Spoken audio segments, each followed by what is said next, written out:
In the remote village of Olod, nestled amidst hills that clawed at the sky, lived Busy.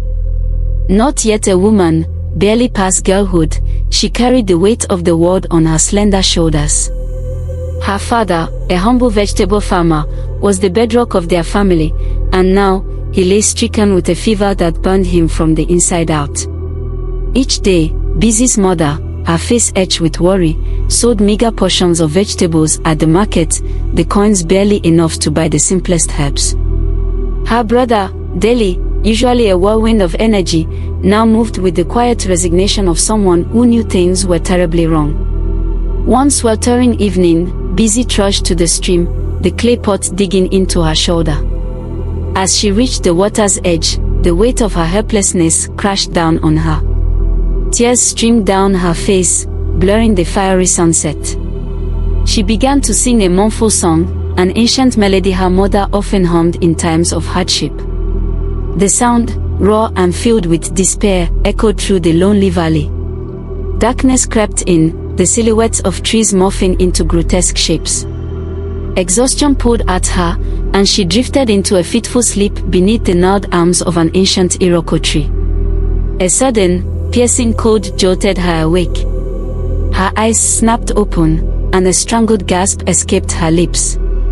An unsettling stillness had fallen over the valley, broken only by the frantic thump of her own heart. The air hung thick and heavy, charged with an unnatural energy. Then she saw it. A creature stood between her and the path.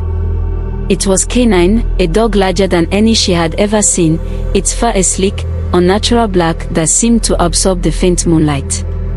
Its eyes, however, were what held her captivated and paralyzed with terror. They glowed with an eerie, internal light. Her water pot. She'd left it near the stream. Gathering a desperate shred of courage, she forced herself to move towards it, each step feeling like wading through thick mud. As her fingers brushed against the cool clay, a voice, raspy and ancient, slithered into her mind. "Do not be afraid, little one."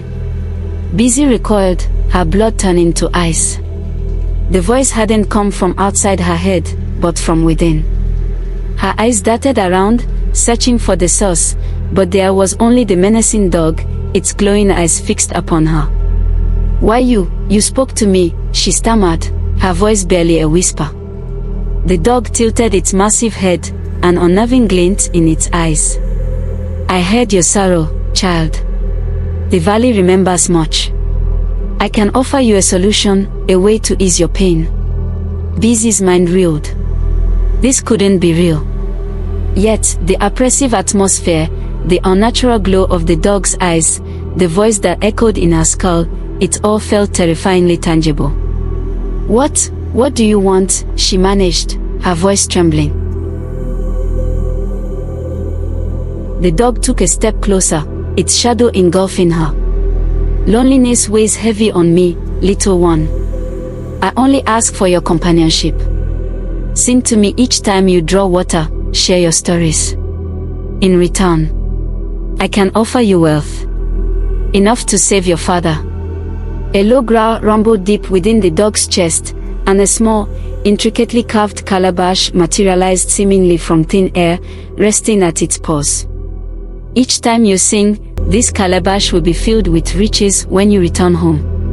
Busy's breath hitched. Riches. The medicine. But at what cost? Could she trust this thing? She shook her head, a desperate attempt to break free from the spell that held her captive. I don't want your help," she croaked, grabbing the water pot and fleeing into the darkness. The image of the glowing-eyed dog burned into her mind. That night, her father's condition worsened. His skin felt like burning coals, and his breaths were shallow and ragged. Her mother's face was a mask of despair.